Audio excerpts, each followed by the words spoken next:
Bueno, la clase de hoy, las sustancias básicas. Bueno, como ya se ha dicho antes, en Occidente la visión convencional del cuerpo humano insiste en la importancia de las estructuras y los componentes que interactúan de una forma muy sutil y compleja, ¿vale? Entonces, la anatomía y la fisiología clasifican todas estas estructuras, desde las mayores, que son los huesos, los músculos, la piel, etcétera, hasta los menores, que serían pues, las células y sus componentes, ¿vale?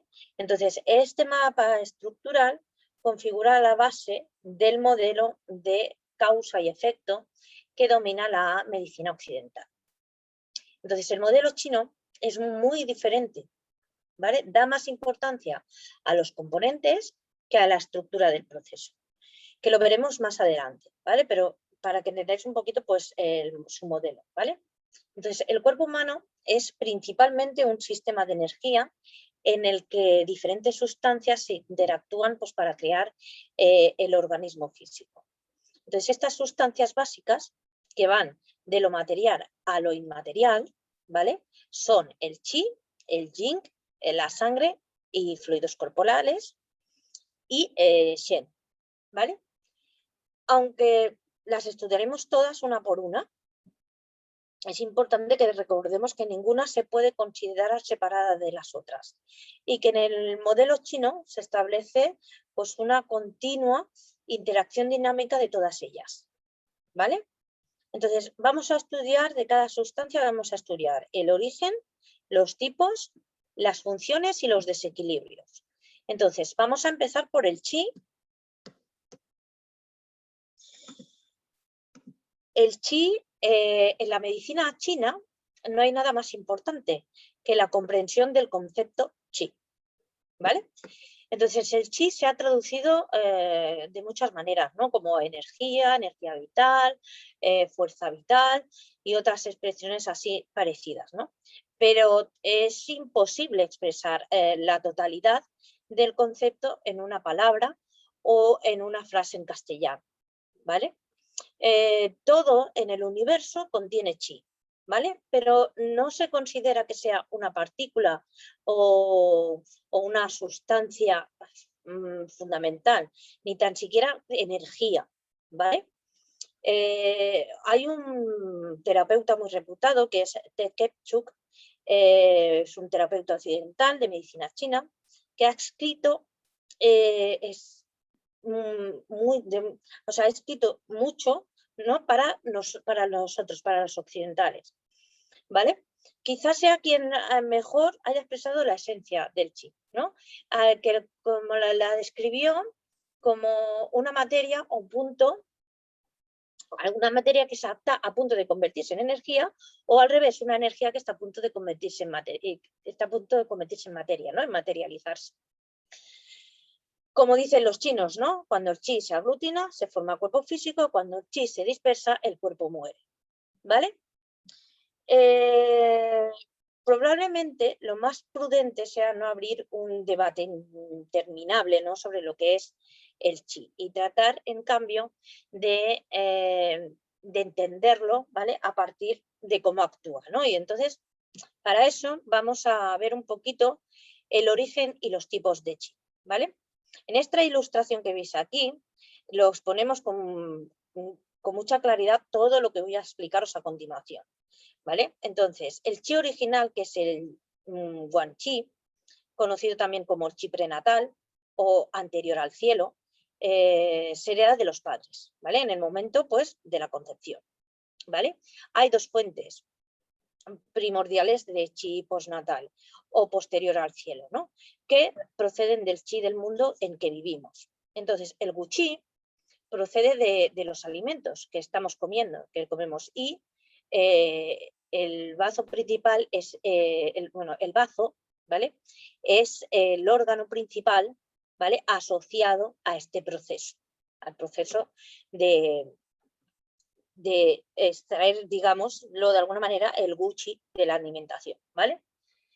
Luego tenemos el gong chi, que procede del aire que respiramos, ¿vale? Y el pulmón es el órgano, ¿vale? Como ya sabemos, más importante de este proceso, ¿no? El Wu-Qi y el Gong-Qi se combinan para formar el Qi aglutinado, ¿vale? El Zong-Qi, también conocido como Qi del pecho, ¿vale? Y por último, el Zong-Qi es catalizado, ¿vale?, por la asociación del Wang-Qi para formar el Qi normal o vertical, ¿vale?, el Zeng-Qi, que sería el Qi que circula por los canales y los órganos de nuestro cuerpo, ¿vale? Entonces, el Zong-Qi es la base del Qi nutritivo, el Yin-Qi, ¿vale? Esencial pues, en el proceso de nutrición de todos los tejidos del cuerpo, ¿vale? También es la fuente del Qi defensivo, el Wei-Qi, ¿vale?, que circula por el exterior del cuerpo y lo que hace es proteger de factores, lo protege de los factores externos que pueden pues causarles trastornos o causarle enfermedades, ¿vale?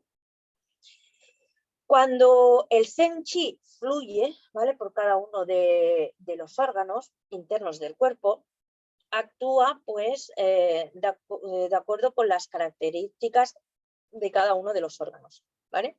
Entonces, por ejemplo, la actividad del Qi del hígado es diferente de la del Qi del pulmón, ¿vale?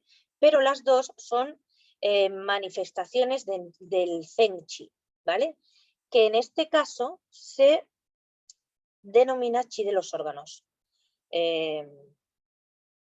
Entonces, de forma similar, cuando el Zeng-Qi fluye por los canales o los meridianos del cuerpo, se denomina Qi de los meridianos también, ¿vale?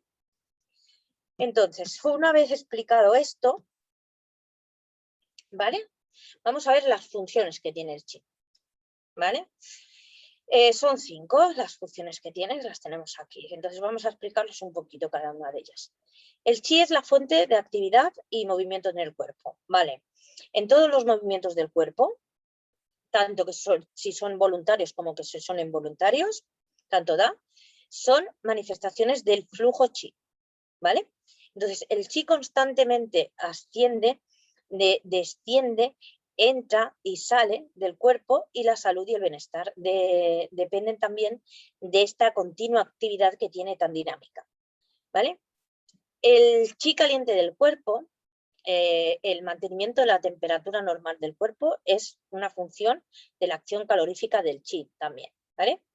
El Qi, el siguiente sería el Qi es la fuente de la protección para el cuerpo, ¿no? Como ya hemos dicho, el Wei-Qi es responsable de proteger al cuerpo de la invasión de factores ambientales externos, ¿no?, como puede ser pues, el frío, el calor, la humedad o otros agentes, por ejemplo, patógenos que pueden enfermarnos, ¿no? El tercero, bueno, el cuarto ya, el Qi es la fuente de transformación en el cuerpo, ¿no? Entonces, la acción del Qi en el cuerpo es importante para la transformación de los alimentos y del aire en otras sustancias vitales, como por ejemplo el mismo Qi, la sangre y los fluidos corporales. Y luego el Qi regula la retención y la contención, ¿vale? Un Qi fuerte y sano es vital pues, para mantener los diferentes órganos, los diferentes vasos sanguíneos y los tejidos del cuerpo en el lugar que corresponde, en su lugar correcto, ¿vale? Favoreciendo así pues, su buen funcionamiento. Entonces, su funcionamiento es comparable a la forma en que la presión correcta hace que un neumático pues, quede así fijada a la rueda y facilite el movimiento del vehículo, ¿vale? Bien, entonces ahora tenemos los trastornos del Qi. Vamos a hablar un poquito qué pasa si tenemos algún tipo de trastorno del Qi, ¿vale?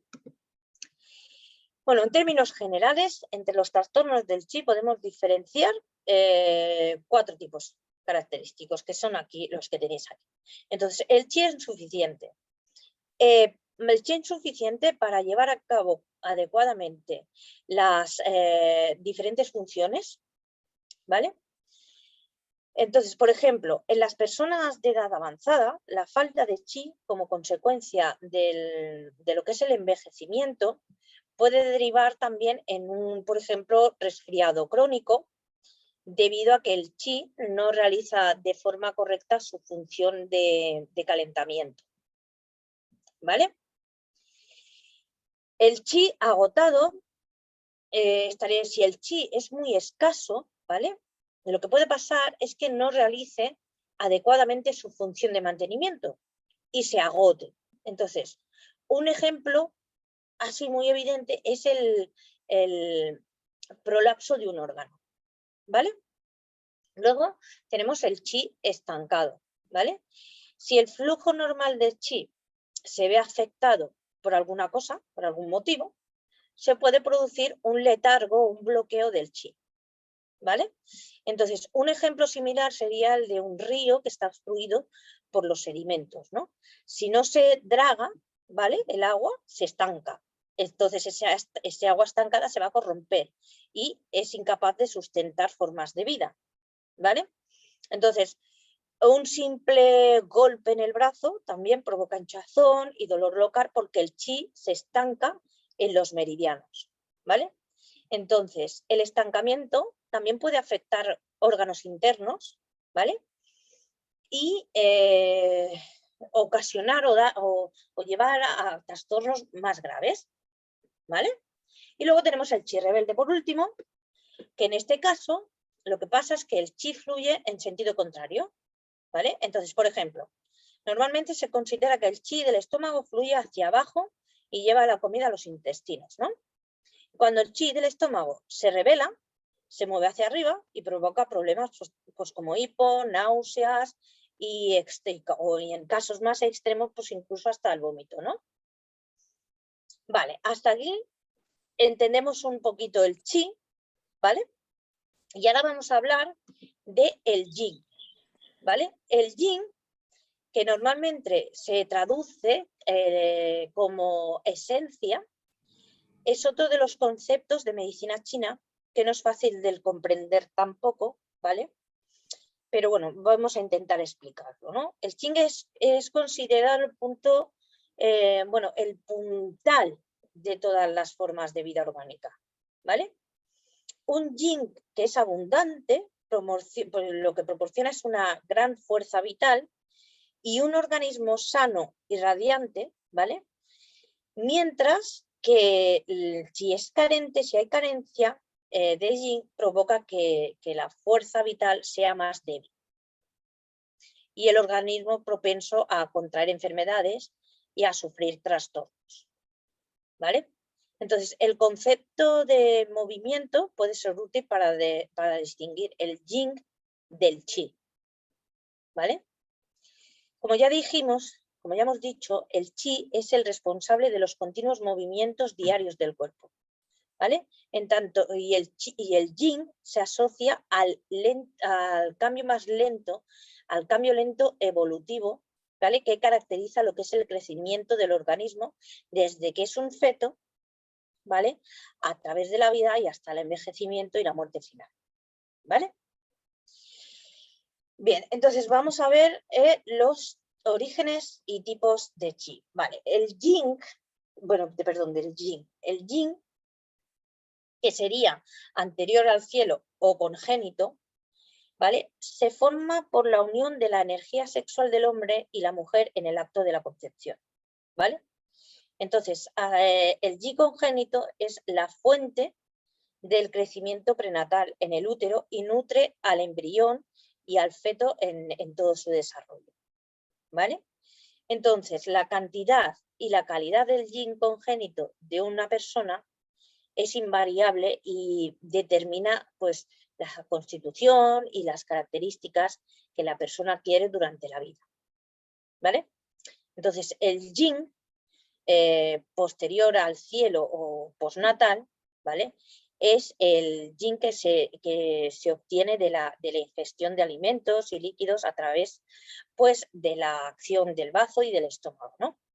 Entonces, este yin postnatal complementa al gen congénito y juntos lo que hacen es el gen total del organismo, ¿vale?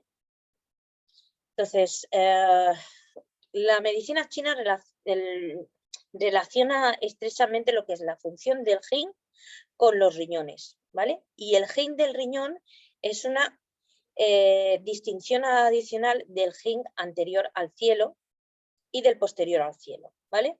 Entonces, para nuestro estudio, ¿vale? Lo que tenemos que saber es que el gen del riñón estimula la transformación del yin del riñón, ¿vale? En chi del riñón, bajo la influencia calorífica del yang del riñón, ¿vale? Es un poco complejo, pero lo repito otra vez. Acordaros el yin y el yang que hablamos en la clase anterior, ¿vale? Y repito otra vez.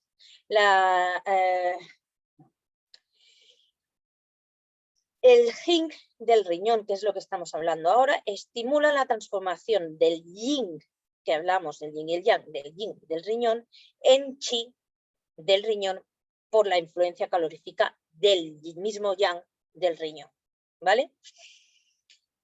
Bien, entonces, funciones del yin. Bueno, el yin regula el crecimiento, la reproducción y la producción y el desarrollo, ¿vale? Entonces, el yin se considera esencial pues, para el desarrollo de la persona a lo largo de toda la vida, ¿vale?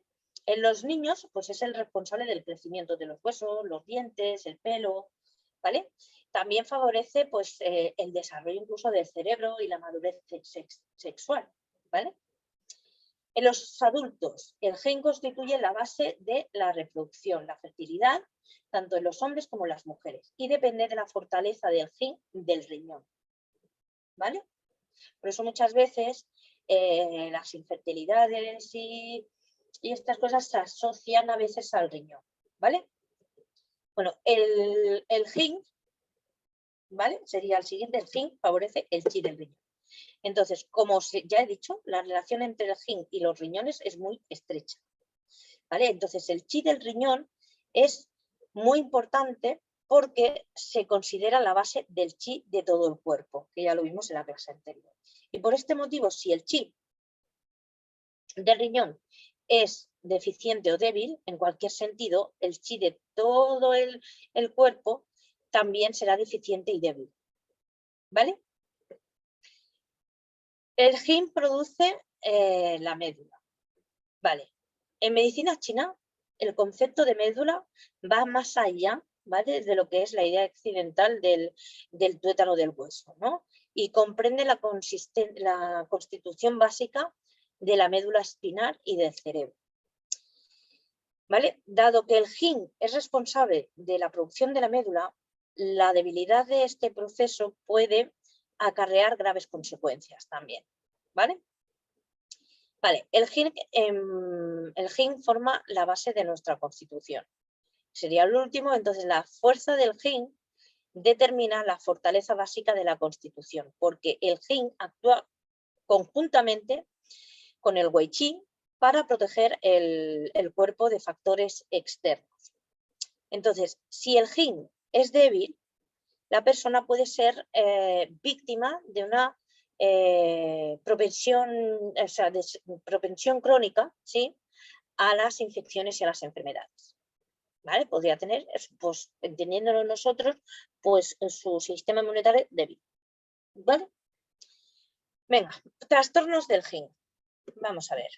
Los trastornos del yin suelen estar relacionados con las funciones que acabamos de exponer, ¿no? Entonces, en trastornos del desarrollo, los problemas de desarrollo, como son, pues, por ejemplo, las dificultades de aprendizaje y las discapacidades físicas, ¿vale? En la infancia, se deben a una carencia de yin. Entonces, con los años, la disminución del yin conlleva un deterioro físico en que los síntomas más comunes son, pues, por ejemplo, la sordera, las canas y la pérdida de pelo, junto con la debilidad y la senilidad general, ¿vale? Luego tenemos enfermedades relacionadas con el riñón. porque dada la estrecha relación del gen con los riñones, cualquier carencia puede acarrear problemas relacionados con el riñón, como impotencia o dolor en la parte inferior de la espalda, ¿vale? Enfermedades relacionadas con la médula. Bueno, la debilidad del gen también lo que hace es ocasionar disfunciones cerebrales, entre las que se encuentra la mala memoria, ¿vale? La falta de concentración y el vértigo, entre otras, ¿vale? Debilidad constitucional. Esto puede derivar en una tendencia crónica a cierto tipo de trastornos externos y las alergias, ¿vale? Las alergias, estas alergias persistentes que suelen tener las personas, ¿vale? Bien, ahora vamos a hablar de la sangre. La sangre, bueno, los otros que aún no hayamos entendido bien los conceptos de Qi y Jing, aún, ¿vale? Vamos a ver un poquito de dificultad en captar el significado de la sangre en la medicina china, ¿vale? Bueno, en la que aunque se utilice el mismo nombre, el concepto de sangre no se corresponde más que occidentalmente con la sustancia a la que la medicina occidental llama así, ¿vale? Entonces, la medicina china entiende la sangre como una manifestación material y fluida del chi, ¿vale? Entonces, en este apartado que vamos a dedicar a la sangre, alteraremos un poco el curso de nuestra exposición para considerar, como antes hemos dicho que vamos a ir haciendo por partes, pues en este apartado vamos a ver el origen de la sangre, las funciones de la sangre, las interrelaciones de la sangre, las alteraciones de la sangre, ¿vale? O sea, vamos a ver algunos apartados más que no hemos visto en los otros apartados, ¿vale? Entonces vamos a empezar por el origen de la sangre. Se cree que la sangre se recorre el cuerpo. Bueno, la sangre que recorre el cuerpo se produce de dos maneras distintas. Una es la transformación de los alimentos, que en esta figura lo ilustramos un poquito, ¿vale? Entonces, el bazo, extrae el gu qi de los alimentos presentes en el estómago y los envía hacia arriba, a la zona del pecho, ¿vale? Y el jing qi inicia el proceso de transformación en sangre. Y el gu qi es enviado a los pulmones, al corazón, donde el guan qi facilita su posterior transformación en la sangre, ¿vale? Recordaros que antes hemos hablado de todas estas cositas, ¿eh? Entonces, la acción de la médula sería la otra, ¿vale? Entonces, la acción de la médula lo podemos ver un poquito resumido aquí, en esta ilustración, ¿vale? Pero os lo explico. El qi, que está almacenado en los riñones, produce médula, ¿vale? El cual, a su vez, también produce médula ósea, que después contribuye a la producción de sangre, ¿vale? Entonces, como podemos ver, en medicina china, el bazo, el estómago, los pulmones, el corazón y los riñones cumplen toda una función importante en lo que es la formación de la sangre, ¿vale? Entonces, bueno, dicho esto así un poquito, vamos a ver las funciones de la sangre. Se considera que las principales funciones de la sangre en el cuerpo son estas tres, ¿vale? La de nutrir, la de hidratar y la de ayuda a la mente, ¿no? Entonces, vamos a empezar por la de nutrir el cuerpo. Esta es probablemente la función más importante de la sangre, ¿no? Es la que desempeña pues, todo el transporte, ¿no? A su paso interrumpido por el cuerpo. Entonces, pues nutrientes va transportando lo que son los nutrientes que llegan a todos los órganos, ¿vale? A los músculos, los tendones, etcétera, ¿no? Vamos a recordar que en la medicina china la sangre se considera una parte del chi, ¿vale? Y como tal, pues constituye a la circulación del elemento nutritivo del chi, ¿sí? Vale. Entonces, dicho esto, seguimos con la sangre en la hidratación en el cuerpo, ¿vale? Por la condición de fluido, ¿vale?, que tiene, la sangre cumple una función importante en la hidratación y la lubricación de todo el cuerpo, ¿vale? Y, por último, la sangre ayuda a la mente, que sería el Shen. Entonces, la medicina china también sostiene que la sangre ayuda a fijar la mente, ¿vale?, y favorecer el desarrollo de procesos de pensamiento más claros y más estables, ¿vale? Entonces, una persona que presenta una carencia sanguínea puede tener propensión, pues, a la irritabilidad, a la ansiedad, ¿vale?, porque la sangre no fija la mente de forma adecuada, ¿vale? Entonces, cuando hay problemas de sangre, hay enfermedades en la sangre, pues pueden pasar estas cosas, ¿no? Por eso hay ciertos, nosotros podemos ver ahora, pues, que cuando hay tensión baja o hay tensión alta o hay problemas de azúcar, también van asociados, dependiendo de si no tienen su control, pues van asociados también, pues a veces a irritabilidades, ansiedades, ¿no? Vale. Dicho esto, vamos a ir a las interrelaciones de la sangre, ¿vale? La sangre tiene una importante relación con todos los órganos yin, del yin y yang, con todos los órganos yin del cuerpo, ¿no? Entonces, esta consideración lo vamos a exponer con mayor detalle en otra clase, donde se estudia la función de los diferentes órganos, ¿vale? Pero para ahora, para introducción, ¿vale?, pues lo tenemos así, ¿vale? Lo vemos aquí, entonces, en esta figura. Pero también es importante insistir un poco más en la íntima interdependencia de la sangre y el chi, ¿vale? Entonces, la sangre es, como ya hemos dicho, es un aspecto del chi, ¿no? El chi se puede considerar yang en relación a la sangre porque es más etéreo, ¿vale? Y también la sangre se considera yin en relación al chi por ser más tangible, ¿vale? Entonces, esta íntima relación se interpreta de esta manera, ¿no? El chi produce sangre. El chi transporta la sangre por el cuerpo. El chi retiene la sangre en los vasos sanguíneos y la sangre nutre el chi, ¿vale? Entonces, los chinos resumen esta relación entre chi y sangre diciendo que el chi es el comandante de la sangre y la sangre es la madre del chi, ¿vale? Bueno, vamos a hablar ahora de trastornos de la sangre. Tenemos, vamos a estudiar 3 tipos de trastornos de la sangre, ¿vale? La insuficiente, la estancada y el calor en la sangre. Entonces, la sangre insuficiente, la carencia de sangre suele deberse a la incapacidad del bazo de poner en movimiento el gu qi para la producción de sangre.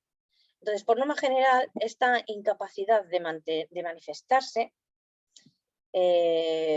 y también lo que hace es, lo podemos notar en palidez, ¿no?, en sequedad de la piel y en ocasiones pues también vértigos, ¿vale? Sangre estancada. Si el chi es débil o se estanca, pues puede ocurrir que no sea capaz de transportar adecuadamente la sangre, ¿vale?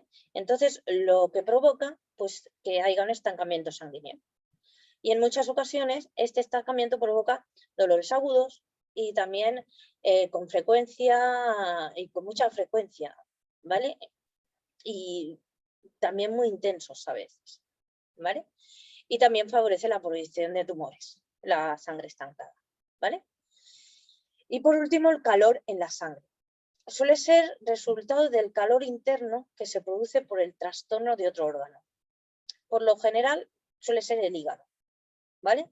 Entre otras afecciones, pues provoca enfermedades de la piel y problemas mentales y emocionales, ¿vale?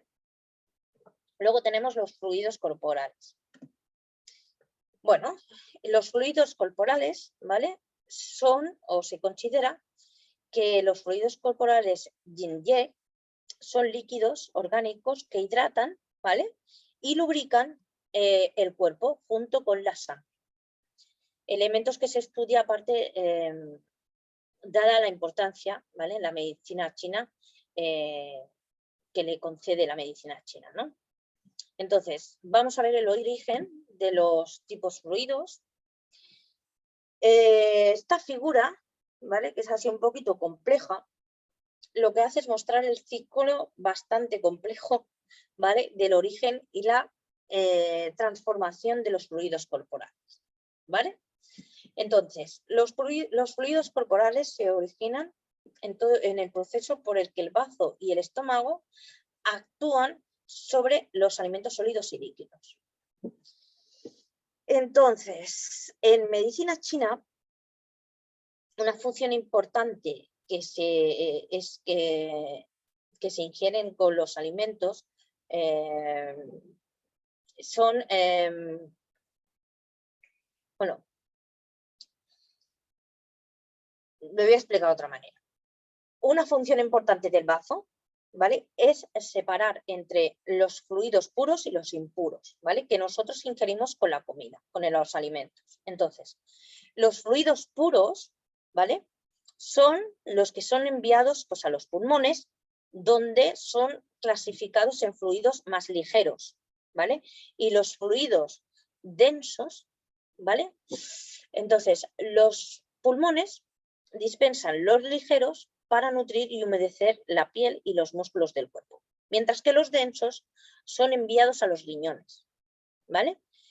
Entonces, la acción calorífica del yang del riñón discrimina otra vez entre los fluidos densos y envía el fluido refinado de vuelta hacia arriba para humedecer los pulmones, ¿vale? En tanto que los fluidos impuros pasan de los riñones a la vejiga, donde se excretan en forma de orina, ¿vale? Sería el filtrado, ¿sí?, que nosotros entendemos. Entonces, paralelamente a este proceso, los fluidos que son impuros del bazo pasan al intestino delgado, que los clasifica según el grado de pureza y envía los más puros a la vejiga y los más impuros al intestino grueso, para su excreción definitiva en forma, pues, de heces, ¿no? Aunque el cuerpo todavía puede reabsorber los destilados más puros, ¿vale? Entonces, la fase final de todo este ciclo de los fluidos corporales todavía comporta una clasificación final en lo que es la vejiga, ¿no?, donde los puros son devueltos al cuerpo mediante la acción del Sanjiao o calefactor triple, ¿vale? Y los impuros se excretan en forma de orina. Entonces, lo que suele ser más evidente es que en la medicina china la producción y la circulación de los fluidos corporales es un proceso sutil y complejo, ¿vale? Es lo que podemos ver.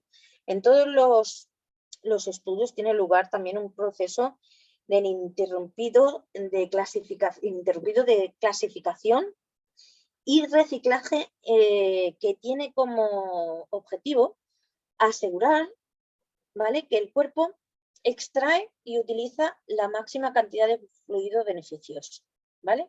Entonces, hay dos tipos principales de fluidos corporales, que son el ligero, que es yin. Los fluidos yin son ligeros y acuosos y se suele considerar que circulan con el wei qi por la piel y los... Ay, perdón, se me ha ido el dedo. Por la piel y los músculos del exterior del cuerpo, ¿no? Los riñones son los que controlan su movimiento, ¿vale? Y luego tenemos los fluidos densos, que se llaman ye, ¿vale? Entonces, los fluidos densos son mucho más pesados y espesos y se cree que circulan por el interior del cuerpo junto al yin qi, bajo el influjo, pues, del bazo y de los riñones, ¿vale? Entonces, la función de los fluidos corporales es lo que vamos a hablar ahora, ¿vale? Entonces, la función de los fluidos corporales es básicamente la de hidratar y nutrir el cuerpo. ¿Vale? Entonces, los fluidos Yin realizan esta función pues, en beneficio de la piel, ¿vale? Los músculos y el pelo. Fluyen de forma directa del cuerpo en forma de sudor, lágrimas y saliva.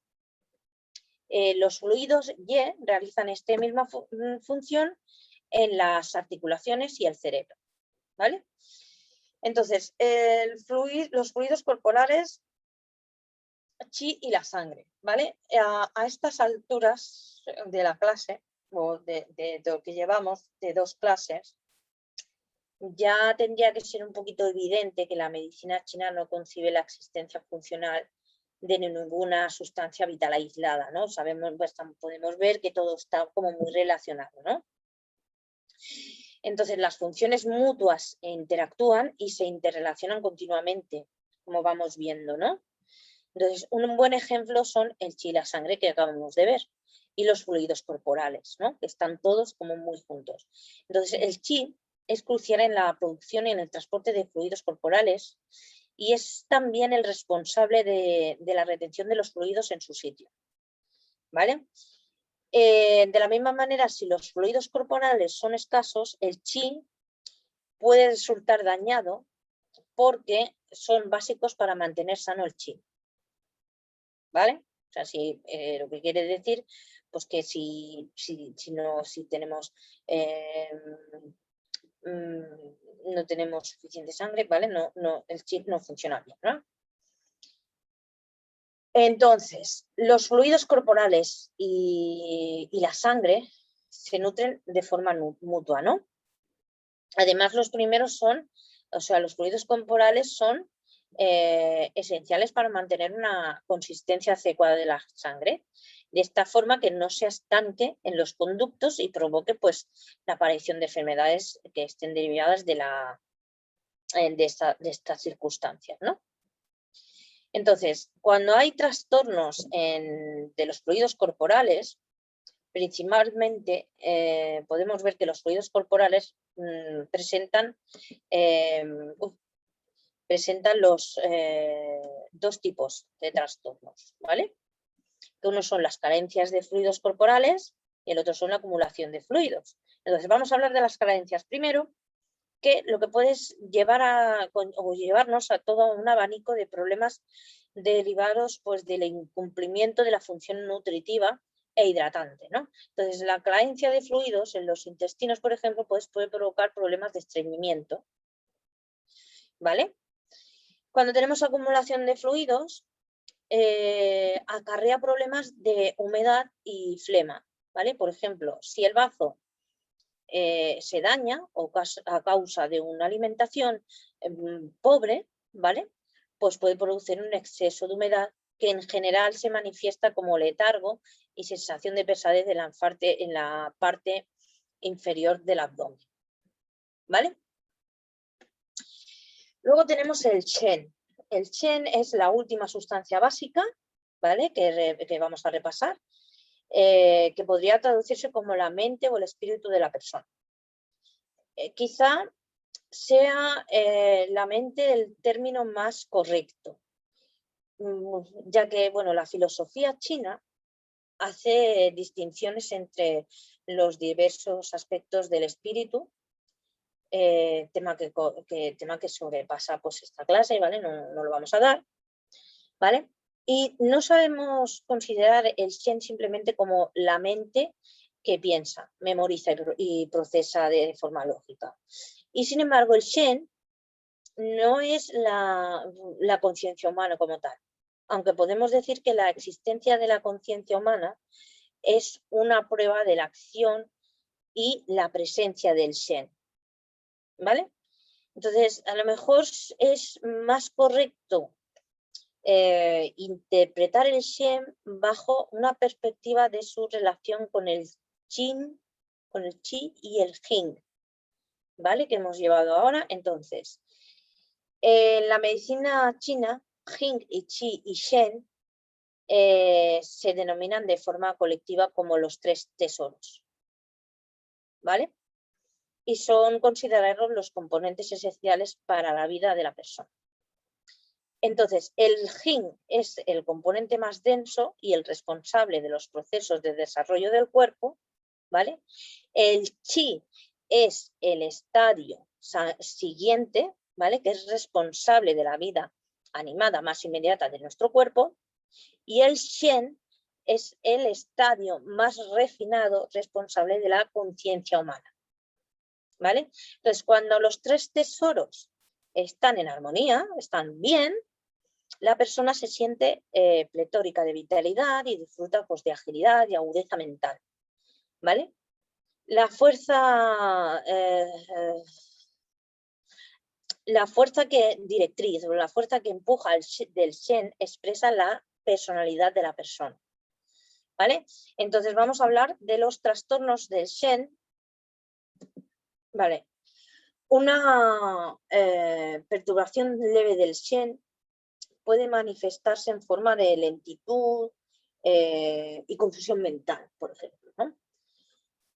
También pues, puede hacerse en ansiedad y en insomnio, por ejemplo. Entonces, en casos que son más extremos, una afección del Shen provoca trastornos de la personalidad, ¿vale?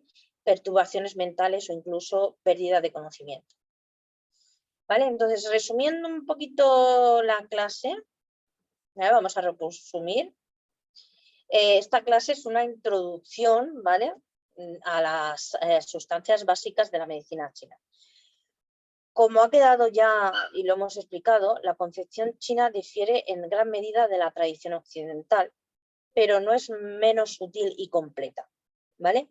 Puede ser de mucha utilidad resumir los diferentes orígenes y funciones de las sustancias fundamentales en una tabla, o un buen consejo que para facilitar la comprensión de todas estas ideas es no caer en la trampa de entender que el Qi, el Jin, la sangre, los fluidos corporales o el Shen como cosas, ¿vale?, que conforman el ser humano. Es preferible, ¿vale?, no olvidar que estas ideas describen ante todo un proceso y que estas sustancias básicas existen en un equilibrio dinámico constante, ¿vale?, que en medicina china son la danza de la vida, ¿vale?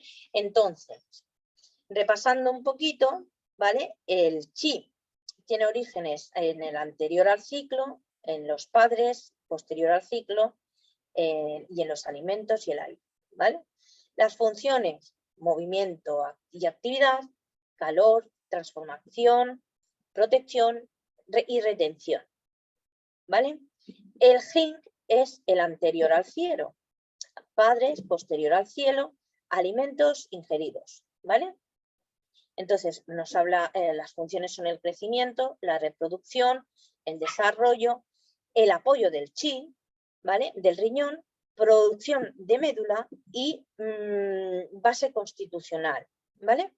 Luego la sangre, el origen de la sangre es la transformación de alimentos y acción de la médula. Entonces su función es la nutrición, hidratación y ayuda al Shen. Los fluidos corporales tienen origen en destilación de los alimentos ingeridos, ¿vale? Y las funciones son hidratar, bueno, la hidratación, nutrición a través del Jing, fluidos ligeros, Yen, y fluidos densos, ¿vale? Y el Shen, ¿vale? El Shen tiene sus orígenes en la manifestación de la conciencia, ¿vale?, en el mantenimiento de la agudeza y la agilidad mental, ¿vale? Este sería el resumen de toda la clase. Y bien, hasta aquí yo creo que os he dado bastante vara.